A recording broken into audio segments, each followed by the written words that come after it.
साथियों, Delhi guest teacher की salary बढ़ोतरी को लेकर के एक बहुत बड़ी खुशखबरी है और अपडेट आप लोगों तक शेयर करने में मुझे भी बेहद खुशी हो रही है।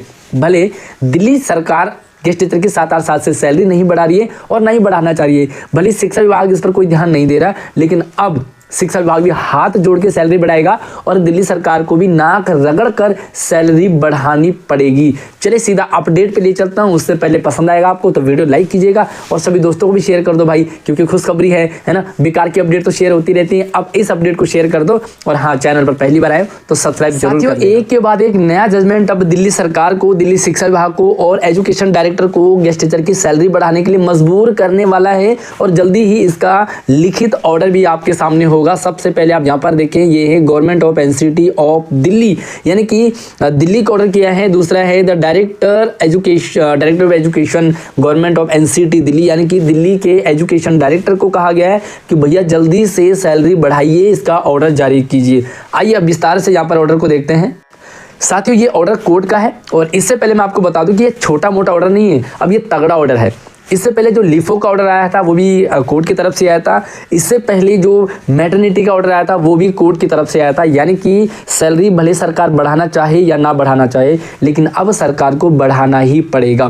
ठीक है, इससे पहले भी अदिति वाला केस आया था, तो अदिति वाले केस में कुछ प्रॉब्लम आ गई थी जिसके कारण वो केस अटक गया, लेकिन अब डिपार्टमेंट जल्दी सैलरी बढ़ाएगा। यहाँ पर आप देखोगे तो ये एक ऑर्डर है जिसमें कि गेस्ट टीचर्स ने ये केस किया था। विजय पंत जो है यहाँ पर पूरा उनका डिटेल देख सकते हैं, टीजीटी इंग्लिश है। और उसके बाद आप यहाँ पे देखेंगे ये यहाँ पर लगभग जो पहले ऑर्डर में लगभग 8 लोगों ने केस किया था। 8 लोगों ने, यहाँ पर आप देख सकते हैं कि 8 लोग हैं और ये सारे के सारे अलग अलग पोस्ट पर गेस्ट टीचर हैं। आइए मैं आपको दूसरा ऑर्डर दिखाता हूँ, उससे पहले थोड़ा सा इसे हम क्लियर करते हैं और फटाफट जजमेंट आ रहे हैं, यानी कि कोई भी डिले नहीं हो रहा, क्योंकि केस बिल्कुल स्ट्रांग है और जब केस बढ़िया होता है तो उसका रिजल्ट भी बहुत जल्दी आता है। यहाँ पर आप देखोगे तो ये दूसरा केस है जिसमें कि 10 लोगों ने किया, यानी कि समर मंडल के साथ साथ में आप यहाँ पे देख सकते हैं सुशील कुमार है, रवि गुप्ता है और बहुत सारे यहाँ पर साथी हैं। इन साथियों ने केस किया है और भाई रिजल्ट आ गया, बहुत जल्दी रिजल्ट आया।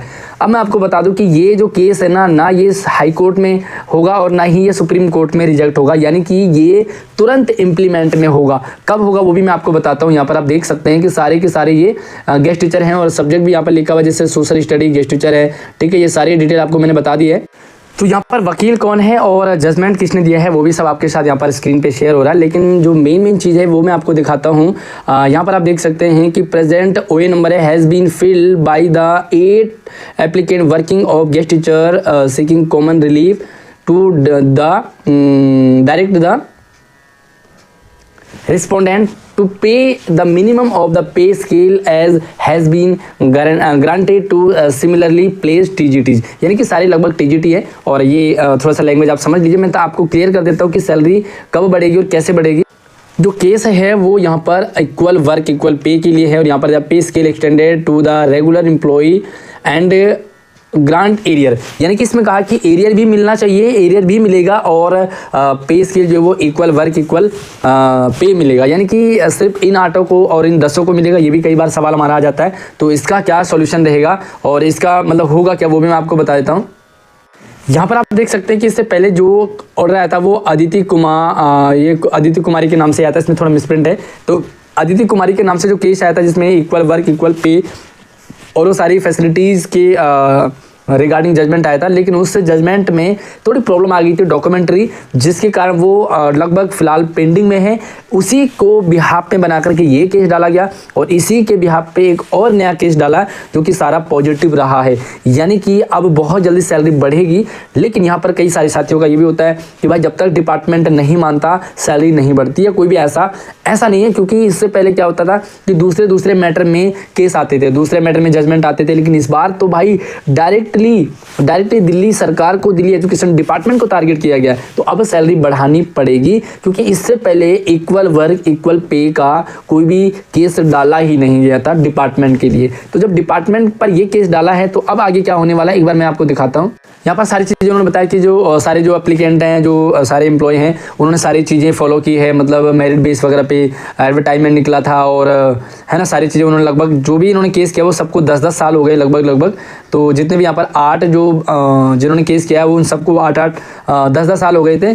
और यहाँ पर इन्होंने सुप्रीम कोर्ट का भी ऑर्डर डाल दिया है। इसका मतलब क्या है कि अब डिपार्टमेंट ना ही हाई कोर्ट जाएगा ना ही सुप्रीम कोर्ट जाएगा, क्योंकि डायरेक्टली ये कह दिया कि भाई सुप्रीम कोर्ट पहले से ही ये चीज़ें मान चुका है। Honourable supreme court in case of state of Punjab and ORS Jagjit Singh नाम से केस डाला गया था, और वो भी फाइनली सुप्रीम कोर्ट ने उसे कहा कि इक्वल वर्क इक्वल पे दिया जाए। तो अगर डिपार्टमेंट ये सुप्रीम कोर्ट हाई कोर्ट जाता है तो उससे पहले इस केस में तो डाल दिया ना भाई। इसका मतलब जब ये केस अगर हाई कोर्ट या सुप्रीम कोर्ट में जाता है तो सुप्रीम कोर्ट भी कहेगा कि भाई हमने ऑलरेडी इस नाम से केस में रिजल्ट दे दिया, तो सेम एक दिन में ये केस दोबारा से वापस आएगा। और ये डिपार्टमेंट को भी पता है, ये सरकार को भी पता है, इसलिए भाई इसमें कोई भी अब पेच नहीं अटकेगा और सीधा काम होगा। कब होगा वो भी आपको क्लियर करता हूँ। जो सुप्रीम कोर्ट का पूरा यहाँ पर जजमेंट दे रखा है कि कौन कौन से केस थे ऑलरेडी, है ना, जो सुप्रीम कोर्ट ने मतलब ओके कर दिया है, पे स्केल एक्सटेंड कर दिया है, मतलब रेगुलर बेसिस पे उनको सैलरी दी जाएगी। तो यहाँ पे लिखा कि regular working on the same post in the directorate of education directorate of health agency of grant है, मतलब जो भी है कि दूसरे डिपार्टमेंट में जब इक्वल वर्क कर रहे थे तो उनको इक्वल पे के लिए ऑलरेडी ऑर्डर आ चुका है सुप्रीम कोर्ट का। तो अब ये सुप्रीम कोर्ट में भाई ये जाएगा ही नहीं और सीधा इस पे काम होगा। कुल मिला के यहाँ पर जो केस है ना वो इतना स्ट्रॉन्ग बना रखा है पहले से ही, ताकि ये भाई कहीं भी अटके ना और सीधा काम हो जाएगा। और यहाँ पर जो है डायरेक्टली इन्होंने कहा है कि भाई जल्दी से इसे Aditya Kumari versus government of NCT Delhi, ठीक है, जो पीछे केस आया था आदित्य के नाम से, उसका भी यहाँ पर हवाला दिया है। क्यों, जो भी पीछे केस मतलब रिजल्ट आता है उसी को बेस बना करके जल्दी से ही रिजल्ट हमें मिलता है। और आदित्य का केस क्यों अटका था वो भी बताऊंगा। और ये तो भाई फाइनली क्लियर है सीधा। यहाँ पे आप देख सकते हैं कि जो कोर्ट का ऑर्डर आता है कि भाई 90 डेज के अंडर में इसे जो इम्प्लीमेंट किया जाए।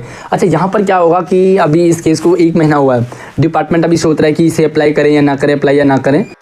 जो बाकी मामले होते हैं उसमें ये होता है कि डिपार्टमेंट सोचता है कि मैं हाई कोर्ट जाऊंगा, सुप्रीम कोर्ट जाऊंगा, लेकिन ऑलरेडी उनका जजमेंट यहाँ पर आ चुका है, ठीक है। अगर 90 डेज में इसे अप्रूव नहीं किया, इसे अप्लाई नहीं किया, तो फिर इस पर कंटेम्प्ट का डाला जाएगा और कोर्ट अपने आप ही सारा मामला हैंडल करेगा। फिलहाल जो दिल्ली गवर्नमेंट है ना वो 2 चीज़ें सोच रही है। या तो ये सोच रही है कि भाई मैं क्या सरदर्दी लूँ, क्योंकि अगली सरकार तो मेरी बनेगी नहीं, है ना, तो शायद दूसरी सरकार झेल ली।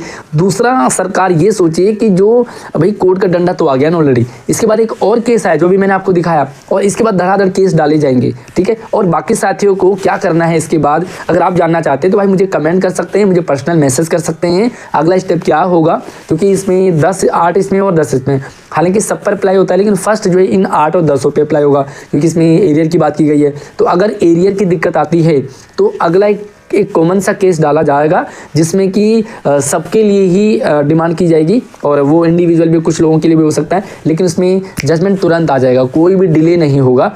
अब जैसे ही सरकार ये सोचेगी भाई केस तो डाला है, हमें करना तो है ना, आराम से करो या डंडे के बेस पे, तो सरकार क्या करेगी, वाई लूटने के लिए ना 1-2 दिन में सैलरी बढ़ाने का ऑर्डर दे देगी। इसमें इक्वल पे इक्वल वर्क का है, लेकिन सरकार हो सकता है थोड़ा सा तालमेल बिठा करके भाई इक्वल पे तो हम नहीं दे सकते, लेकिन इतनी दे सकते हैं, तो भाई कह सकते हैं कि 50 दे देंगे, 60 दे देंगे, तो इसमें भी काम बन जाएगा। अब देखते हैं कि भाई सरकार आराम से हाथ जोड़ के काम करती है कि सरकार नाक रगड़ के काम करती है। बहुत जल्दी ये इम्प्लीमेंट होने वाला है, न ये हाई कोर्ट में जाएगा न ये सुप्रीम कोर्ट में जाएगा, ये डायरेक्टली इम्प्लीमेंट में आएगा। क्योंकि जब कंटेम्प्ट डाला जाता है तो सीधा डायरेक्टर के ऊपर आएगा, और डायरेक्टर अपने ऊपर नहीं लेना चाहेगा कि भाई मेरी कुछ भी मतलब फॉल्ट माना जाए, तो जल्दी इस केस को अप्रूव में लाया जाएगा। इससे पहले कोई केस ऐसा डाला ही नहीं गया था, है ना, तो भाई बड़ी खुशखबरी है। और देखिए जल्दी, क्योंकि ये दिसंबर में रिजल्ट आया था, तो दिसंबर 1 हो गया, जनवरी और फरवरी, तो लगभग जनवरी फरवरी तक ये लास्ट है, उससे पहले अच्छी खबर आ जाएगी। बाकी देखते हैं भाई क्या खुशखबरी है ना। और बाकी सारे गेस्ट टीचर्स को क्या करना चाहिए अब इस केस के बाद, अगर आप संपर्क कर सकते हैं मुझसे, ग्रुप में जुड़ सकते हैं। मेरा व्हाट्सअप नंबर भी इसी वीडियो की डिस्क्रिप्शन में डाला हुआ है। अगली अपडेट में मिलते हैं, तब तक आप अपना ख्याल रखिए। जय हिंद।